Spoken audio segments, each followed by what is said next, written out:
नमस्कार। आकाशवाणी उत्तर पूर्व सेवा के इस विशेष कार्यक्रम में आप सभी श्रोताओं का हार्दिक स्वागत है। मैं हूं अमृता और आज हम एक ऐसे विषय पर चर्चा करने जा रहे हैं जो प्रत्येक भारतीय के हृदय में देशभक्ति, राष्ट्रीय एकता और गौरव की भावना को और भी अधिक सुदृढ़ करता है।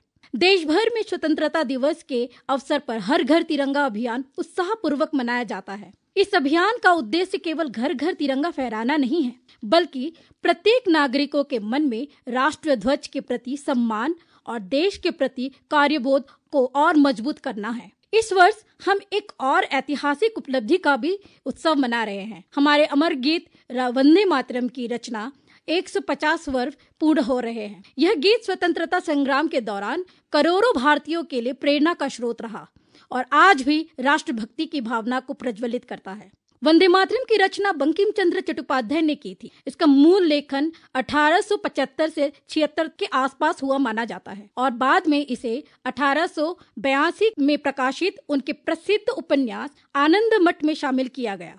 इन दोनों महत्वपूर्ण विषयों पर प्रकाश डालने के लिए आज हमारे साथ स्टूडियो में भारतीय सेना के वरिष्ठ अधिकारी कर्नल गौतम राय जी हैं। कर्नल गौतम राय जी असम रेजिमेंट के एक वरिष्ठ अधिकारी है। असम रेजिमेंट एक हमारे भारतीय सेना के सबसे पुराने रेजिमेंट में से एक है। इसका स्थापना 15 जून 1951 में 41 में हुआ था। तो मैं कर्नल गौतम राय जी से रिक्वेस्ट करूंगी कि आप अपने बारे में थोड़ा सा बताइए हमारे श्रोताओं को। सर, आपका स्वागत है। धन्यवाद अमृता जी।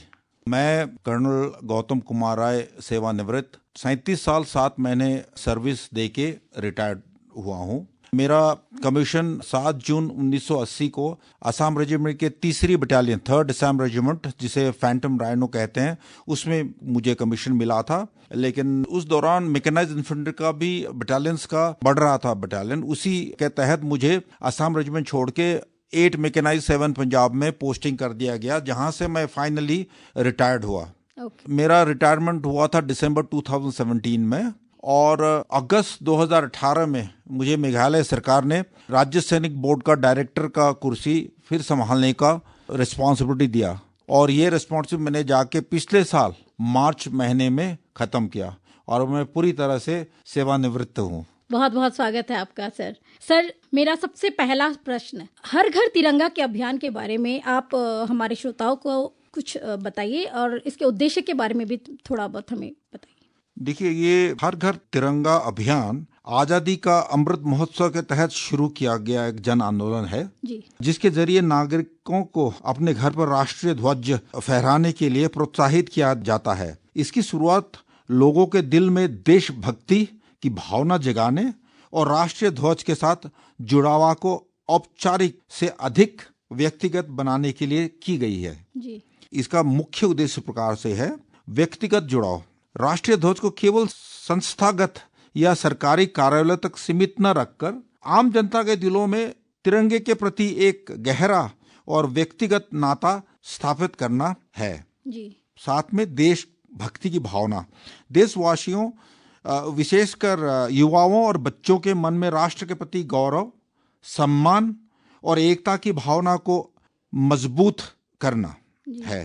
स्वाधीनता संग्राम के वीरों का स्मरण, देश के लिए अपने प्राण न्यौछावर करने वाले स्वतंत्रता सेनानियों के त्याग और बलिदान के प्रति कृतज्ञता व्यक्त करना भी है जी। राष्ट्रीय प्रतीकों के प्रति जागरूकता, भारतीय ध्वज संहिता that is Indian flag code और राष्ट्रीय प्रतीकों के प्रति सम्मान व सही जानकारी को जन जन तक पहुंचाना है जी। सर, इस अभियान के दौरान आप हमारे जो आम नागरिक हैं, विशेषकर युवाओं और विद्यार्थियों के लिए इसके महत्व के बारे में आप बता चुके हैं, लेकिन आप उनको क्या संदेश देना चाहेंगे कि इस जैसे हमारा राष्ट्रीय ध्वज को जब फहराया जाता है तो कुछ नियमों का पालन किया जाता है, तो आप उन पे थोड़ा सा प्रकाश डालिए।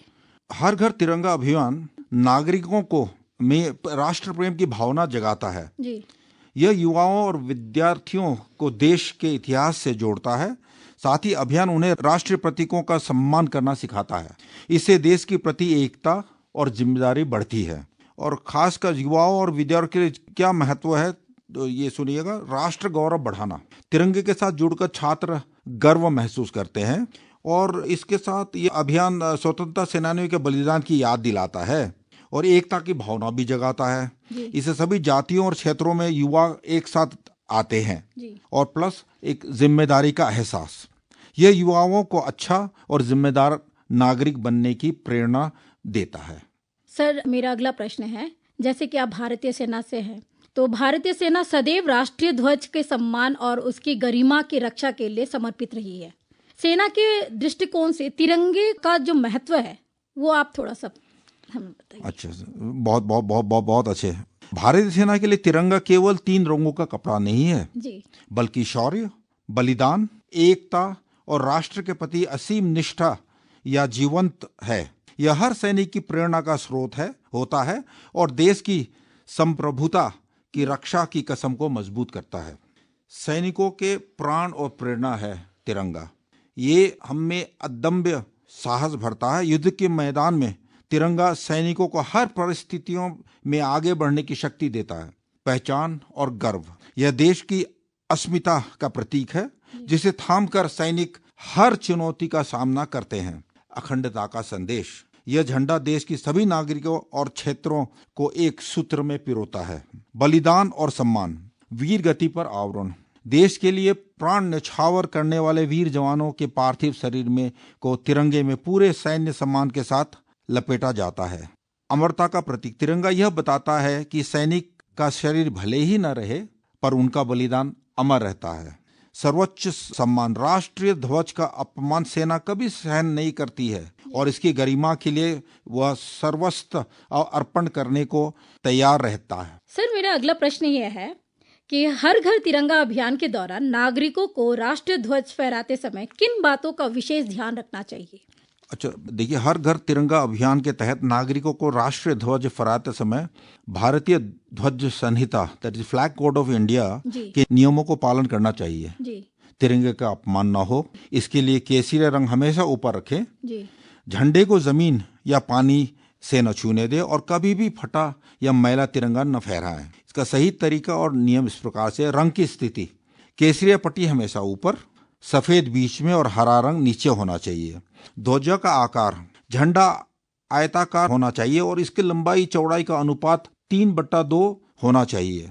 सम्मान और तिरंगे को हमेशा सम्मानजनक स्थान दे। इसके ऊपर या बगल में कोई दूसरा झंडा न लगाएं। फटा या गंदा, क्षतिग्रस्त या मैला राष्ट्रीय ध्वज बिल्कुल न फहराएं।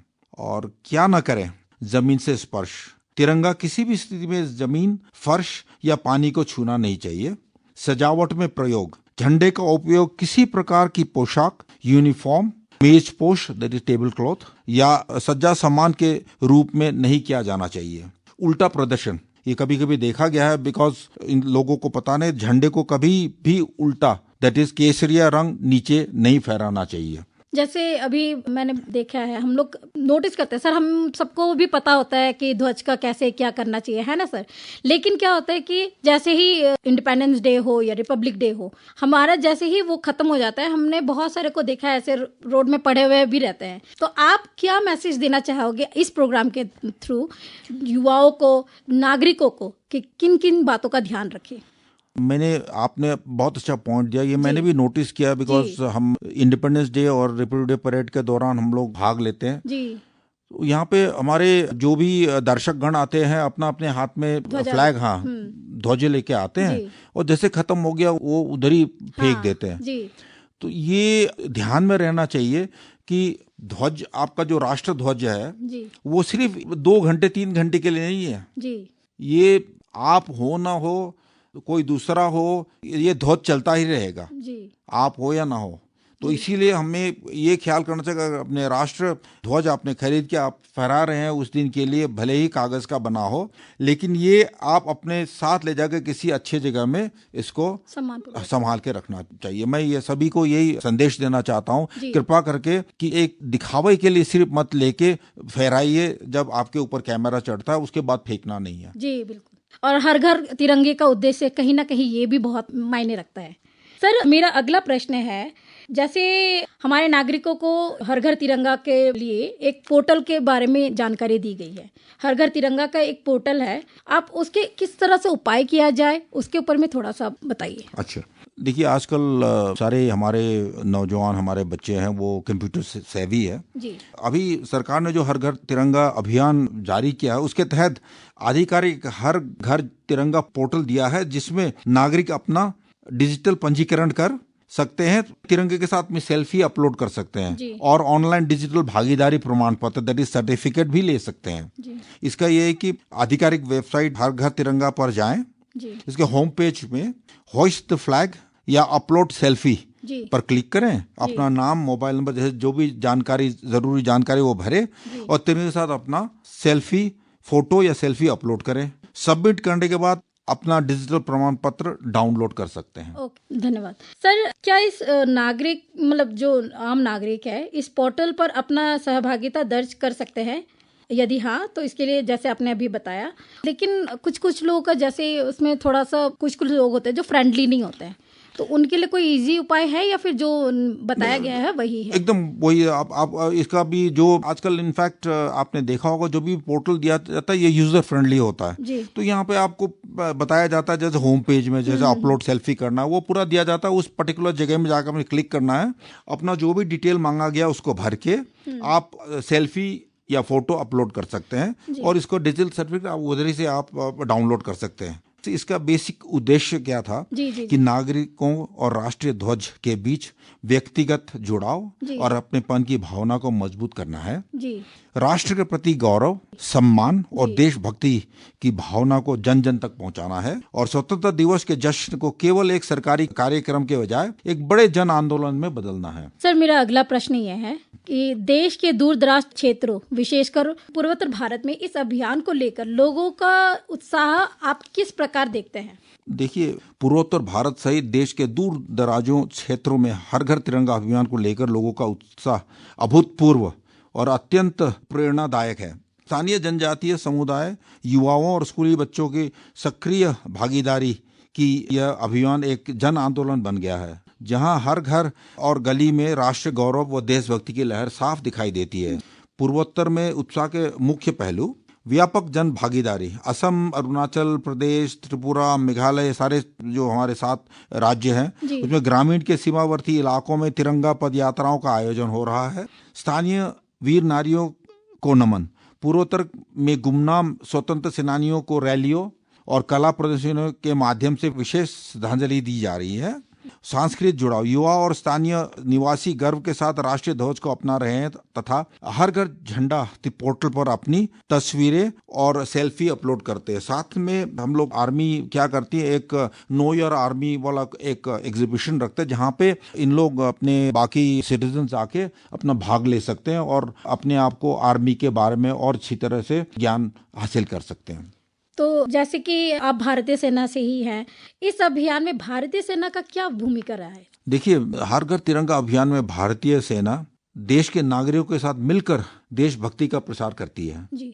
सेना और सीमावर्ती इलाकों में तिरंगा, सेना दुर्गम और सीमावर्ती इलाकों में तिरंगा रैलियां निकालकर ध्वजारोहण कार्यक्रम आयोजित करके और आम जनता के साथ सीधा संवाद स्थापित कर राष्ट्रीय एकता का संदेश देती है। इसमें मुख्य भूमिका इस प्रकार: तिरंगा रैली और यात्रा, जैसे लद्दाख जैसे दूरस्थ और उच्च टुंग वाले क्षेत्रों में फायर एंड फ्यूरी कोर सहित सेना की विभिन्न टुकड़ी तिरंगा रैली और मार्च निकालती है। इन आयोजनों के माध्यम से सेना सीमावर्ती क्षेत्रों के स्थानीय नागरिकों और युवा के बीच देश प्रेम की भावना मजबूत करती है तथा जनता के साथ अपने संबंधों को और प्रगाढ़ बनाती है। सांस्कृतिक देशभक्ति प्रस्तुतियां। भारतीय सेना, वायुसेना, नौसेना के बैंड युद्ध स्मारकों और प्रमुख सार्वजनिक देशभक्ति के धुनों को राष्ट्रगीत के माध्यम से उत्सव का माहौल बनाते हैं। प्रेरणा स्रोत की भूमिका। कठिन परिस्थितियों में देश की रक्षा करने वाले जवान जब खुद इस अभियान में सक्रिय रूप से भाग लेते हैं, तो यह आम नागरिकों, विशेषकर युवाओं के लिए राष्ट्र निर्माण और अनुशासन का बड़ा संदेश बनता है। सर, जैसे कि मैं शुरुआत में ही, और एक हमारा जो उत्सव हम मना रहे हैं 150 वर्ष पूरा होने का, हमारा वंदे मातरम जो हमारे राष्ट्रीय गीत है, इस वर्ष जो 150 साल पूरा हो रहा है, श्रोताओं को इसके इतिहास और महत्व के बारे में थोड़ा सा बताइए। भारत का राष्ट्रीय गीत वंदे मातरम अपनी रचना के 150 गौरवशाली वर्ष पूरे कर चुका है। श्री बंकिम चंद्र चट्टोपाध्याय द्वारा 7 नवंबर 1975 को रचित यह अमर गीत स्वाधीनता संग्राम के दौरान देशवासियों के लिए प्रेरणा स्रोत और अंग्रेजों के खिलाफ एकता का सबसे बड़ा मंत्र बना था। इसका इतिहास प्रकाश है कि बंकिम चंद्र चट्टोपाध्याय जी ने 7 नवंबर 1875 को इस गीत की रचना की थी। बाद में इन्होंने इस प्रसिद्ध उपन्यास आनंद मठ में भी शामिल किया था इस पर्टिकुलर राष्ट्रगीत को। और इससे पहले 1996 में कलकत्ता में हुए कांग्रेस अधिवेशन में रविन्द्रनाथ टैगोर ने इस गीत को गाया था। राष्ट्रगीत के रूप में 24 जनवरी 1950 में संविधान सभा के अध्यक्ष डॉक्टर राजेंद्र प्रसाद ने इसे राष्ट्रगीत का आधिकारिक रूप दर्ज किया था। अच्छा, इसका महत्व इस प्रकार से स्वतंत्रता का नारा बना था। ये आंदोलन 1905 के दौरान यह जन जन का नारा बन गया था। बलिदान की प्रेरणा अनगिनत स्वतंत्र सेनानियों ने हंसते हुए इस गीत को गाते हुए फांसी के फंदे को चूमा था। सांस्कृतिक एकता, यह गीत जाति, धर्म और भाषा की सीमाओं के ऊपर उठकर भारत को माता के रूप में देखने और अटूट एकता बनाए रखने की सीख देता है जी। साथ में यदि आप इसके बारे में और कुछ जानना चाहते तो और बताइएगा। सर, जैसे वंदे मातरम देशवासियों को किस प्रकार प्रेरित करता है? आपने देखा होगा कि बंकिम चटर्जी का जो वंदे मातरम स्वतंत्रता संग्राम के दौरान देशवासी के लिए देशभक्ति, एकता और अटूट साहस का अमर मंत्र बना। इस गीत ने भारत को माता के रूप में प्रस्तुत करने, जनता के मन में मातृभूमि के प्रति अगाध प्रेम और बलिदान की भावना को जगाया है। एकता और जन जागरण का प्रतीक सांस्कृतिक राष्ट्रवाद। इस गीत ने जाति, भाषा और क्षेत्र की सीमाओं से ऊपर उठकर पूरे देश को एक सूत्र में पिरोया। बंग भंग सन 1905 के स्वदेशी आंदोलन के दौरान यह नारा ब्रिटिश शासन के खिलाफ जन आंदोलन की मुख्य आवाज बना। व्यापक भागीदारी इसे गाकर रैलियां निकाली गई, जिससे करोड़ों आम नागरिक और महिलाएं भी स्वतंत्र आंदोलन से जुड़ी और क्रांतिकारियों का ये प्रेरणा स्रोत बना, जिससे उनको निडरता और बलिदान का एक सोर्स बना। अंतर्राष्ट्रीय पहचान और अखंड ऊर्जा लाने में मदद किया। इनफैक्ट लाला लाजपत राय ने उनका प्रसिद्ध जर्नल का नाम ही वंदे मातरम रखा था, और जिससे विचारों का प्रसार और तेजी से हुआ। ये गाना ऐसे बोला जाए तो हमारे जैसे अभी भी हम जब वंदे मातरम सुनते हैं तो हमारे अंदर में एक अजीब सा एक जोश जाग जाता है। तो वो चीज आप भी फील करते हो अभी भी ऐसे? देखिए, ऐसा हम लोग सेना के हैं तो हम, आपको पता ही है हमारे, तो जब हम अपना सेना में आते हैं तो एक कसम परेड होता है हमारा, जहाँ पे हम तिरंगे को पकड़ के हम लोग ये कसम खाते हैं कि इसको हम कभी भी झुकने नहीं देंगे। तो हमारे लिए राष्ट्रगान, राष्ट्रीय गीत, ये सब एक प्रेरणा का स्रोत है और वो ऐसे ही रहेगा जी। तो हमारे युवा पीढ़ी जो है उनके लिए आप तिरंगा और ये जो वंदे मातरम है, इन दोनों के लिए आप क्या संदेश देना चाहते हैं? जैसे वंदे मातरम हो गया, उसका महत्व जैसे आपने बताया है ना सर, और तिरंगे के महत्व आपने बताया, तो महत्व बताया तो दिया आपने, लेकिन आप अपनी तरह से जैसे क्या संदेश देना चाहते हैं हमारे युवा पीढ़ियों को? देखिए, वंदे मातरम और तिरंगा आज की युवा पीढ़ी को देश की एकता, आजादी के लिए दिए गए बलिदानों और राष्ट्र के प्रति कर्तव्य का संदेश देते हैं। ये दोनों प्रतीक युवाओं को अपनी संस्कृति पर गर्व करने और देश के विकास में योगदान देने के लिए प्रेरित करते हैं। वंदे मातरम का संदेश देश को सिर्फ जमीन का टुकड़ा नहीं बल्कि माँ का दर्जा देना, भाषा और जाति और धर्म से ऊपर उठकर एक होना तथा देश की सेवा को सबसे ऊपर रखना और निस्वार्थ देशभक्ति दिखाना। और तिरंगे का संदेश केसरिया रंग साहस का, सफेद शांति का और हरा रंग समृद्धि का प्रतीक होता है, और ये देश की संविधान और नियमों का पालन करने का भी प्रेरणा देता है और देश के हर नागरिक को बराबर समझने का, एक समानता का अधिकार देता है। तो युवाओं को, जैसे अभी की युवाएं थोड़ा अलग है, जेनजी बोलते हैं जैसे, है ना सर, जेनजी के बारे में तो आप बहुत ही जानते हैं, तो इसीलिए जो युवा है उनको, जैसे आपने तिरंगे का हर एक रंग का महत्व बताया आपने, तो आप जैसे युवा जो हमारे अभी के जेनजी है बहुत समझदार है सर, तो आप कैसे फील करते हैं कि उनके लिए ये कितना महत्व रखता होगा, या फिर उनको कैसे देखना चाहिए इसको? देखिए, जब आप जेनजी बोलते हैं, हर एक पीढ़ी का अपना दौर होता है जी। जैसे हम भी एक टाइम में छोटे होते थे, हमारा आइडिया अलग होता था जी। लेकिन आपको ये जानना चाहिए दैट हर एक पीढ़ी के टाइम में एक पर्टिकुलर फॉलो करते हैं नियम। नियम का पालन करते हैं लोग। जैसे हमारे ज़माने में कंप्यूटर का वो नहीं था, जैसे आजकल गूगल बाबा है, आपको कुछ भी जानना चाहते हैं आप एक क्लिक में आप पहचान। हमारे टाइम में वो नहीं था, हमें किताब में ढूंढना पड़ता था। तो आजकल की पीढ़ी डेफिनेटली हमसे आगे उनका सोच और समझ, बट हम लोग जो पुराने पीढ़ी के हैं अभी हम उसी में अटके हुए हैं। ठीक है, देश प्रेम देश भक्ति एक जगह है, बट ना उसमें थोड़ा सा मॉडिफिकेशन भी ये होना चाहिए कि बच्चों को थोड़ा आगे भी बढ़ना चाहिए।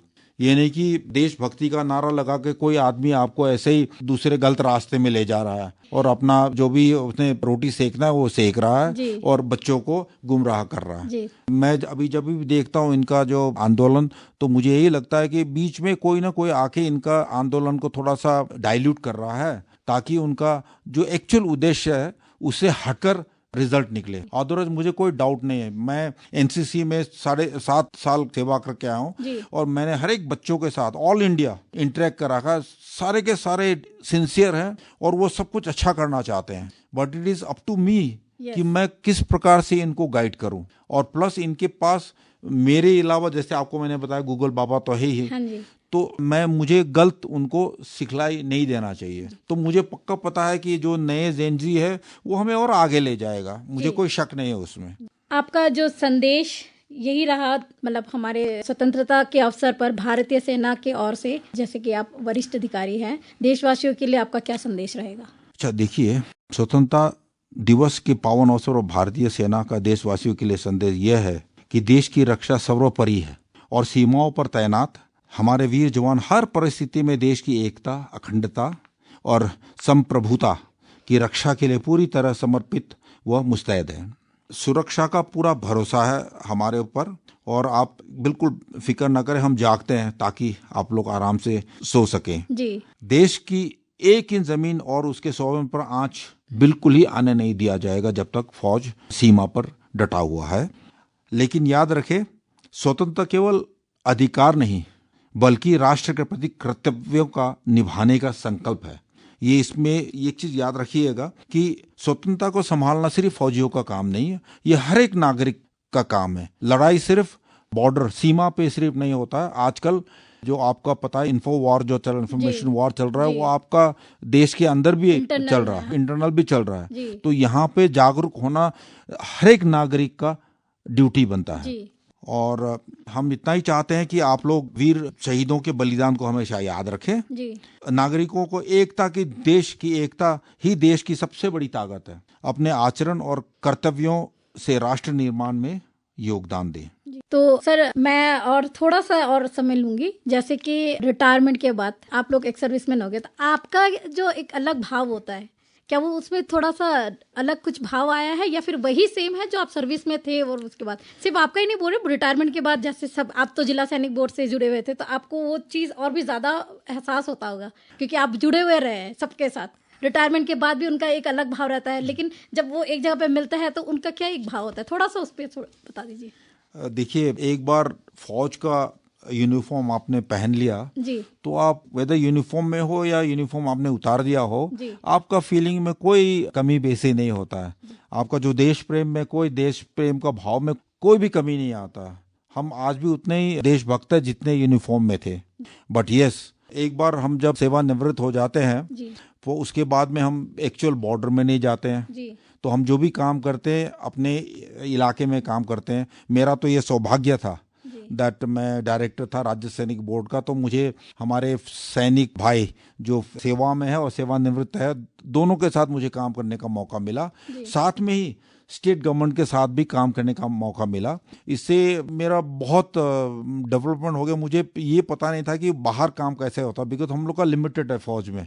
सरकार सब कुछ दे देता है, जो भी डिमांड करो वो आ जाता है। अभी हमें पता नहीं है कि एक लाइसेंस बनाने के लिए जाना क्या है क्या, तो ये कुछ सब कुछ सीखने को मुझे अभी यहाँ मौका मिला। और मैं ये आपको एहसास दिलाना चाहता हूँ कि जैसे आप लोग सबको पता है India is a developing country, लेकिन अभी डेवलपिंग कंट्री से प्लस हो गया। अभी आप देखिए हम लोग का जो इकोनॉमिक स्टेटस है वो हमें तीसरा चौथा नंबर पे माना जाता है ऑल इंडिया में।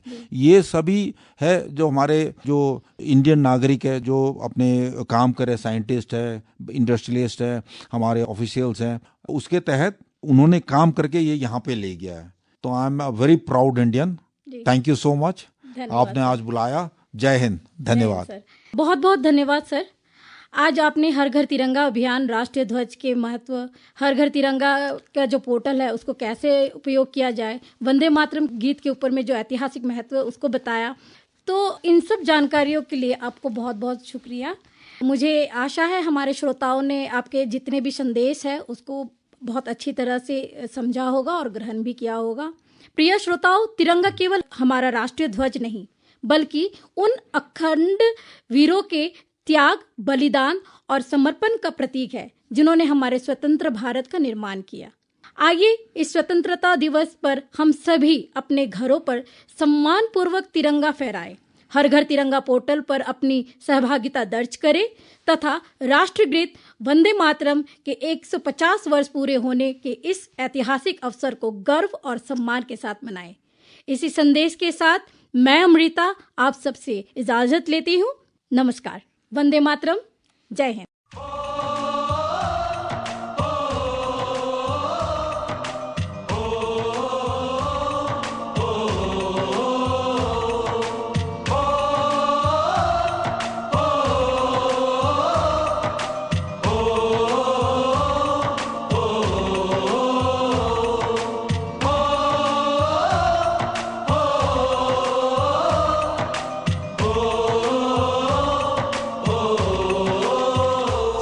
से आते हैं हमें तड़पाते हैं, तो चिट्ठी आती है तो पूछे जाती है कि घर कब आओगे, कि घर कब आओगे, लिखो कब आओगे, कि तुम बिन ये घर सूना सूना है। संदेश से आते हैं हमें तड़पाते हैं, जो चिट्ठी आती है वो पूछे जाती है कि घर कब आओगे, कि घर कब आओगे, लिखो कब आओगे, कि तुम बिन ये घर सूना सूना है।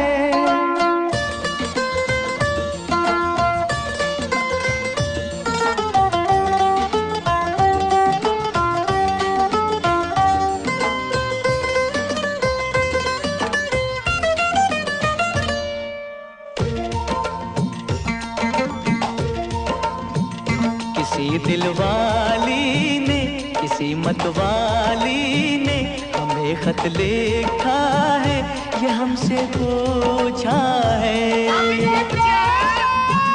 किसी की सांसों ने, किसी की धड़कन ने, किसी की चूड़ी ने, किसी के कंगन ने, किसी के गजरे ने, किसी के गजरे ने, महकती सुबहों ने, मचलती शामों ने, अकेली रातों ने, अधूरी बातों ने, तरसती बाहों ने, और पूछा है तरसी निगाहों ने कि घर कब आओगे, कि घर कब आओगे, लिखो कब आओगे, कि तुम बिन ये दिल सूना सूना है। समय से आते हैं हमें तड़पाते हैं, जो चिट्ठी आती है वो पूछे जाती है कि घर कब आओगे, कि घर कब आओगे, लिखो कब आओगे।